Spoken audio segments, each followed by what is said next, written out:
Et direction donc le Gabon à la découverte de cette boisson traditionnelle à base de canne à sucre. On l'appelle moussoungou. Nos équipes vous emmènent découvrir toutes les étapes de fabrication de ce vin. Un élixir aux propriétés particulières. Vous verrez, reportage de Yves-Laurent Goma, Bettine Makosso et Karine Barzégar. Au village d'Asseng, c'est à l'aube que ces travailleurs prennent la route de la plantation. Une demi-heure de marche à travers la brousse. Parmi eux, une femme et une seule, Mélina, 36 ans. Ici, la patronne, c'est elle. On travaille là. Mélina exploite 5 hectares de plantation avec l'aide de ses ouvriers. Couper, éplucher, nettoyer la canne à sucre. Un travail pénible, mais elle y est profondément attachée. La canne à sucre représente mon mari. Le plus fidèle au monde, c'est la canne à sucre. Il est tout pour moi. Si j'ai un problème, il me soutient. Mélina a grandi dans la capitale, à Libreville. Malade, elle a dû arrêter l'école en 5e. Alors le retour à la terre, la culture de la canne à sucre lui ont permis de s'en sortir. Au lieu de traîner dans les rues de Libreville, je me suis rabattue dans ce village et faire comme les autres. Je suis une femme d'affaires. Autour de moi, j'ai 6 travailleurs. Eux, ils gagnent. Moi aussi, je gagne. Et mes travailleurs ne sont plus au chômage. Ici, tous gagnent leur vie grâce au moussoungou.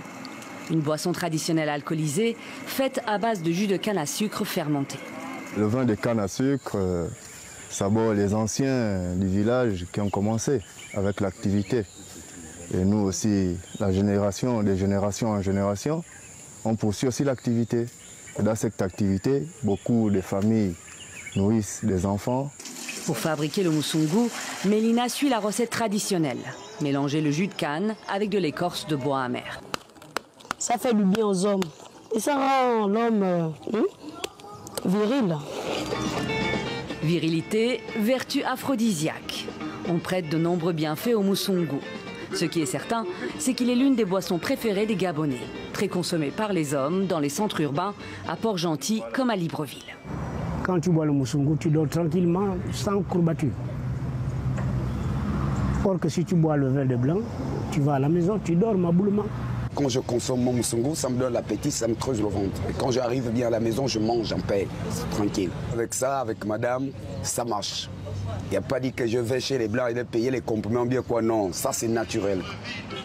Une boisson certes naturelle, mais alcoolisée et artisanale, à tel point que son degré d'alcool n'est jamais mesuré.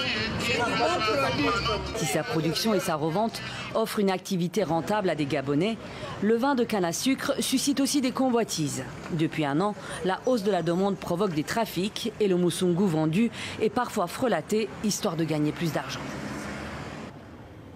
Et c'est ainsi que s'achève cette édition. Merci à vous de votre fidélité. Vous le savez, l'info continue sur notre site internet tv5monde.com et sur nos réseaux sociaux, Facebook, Twitter, Instagram, YouTube. Excellente suite de programme à vous tous et à demain pour un nouveau tour de l'actualité africaine sur TV5 Monde.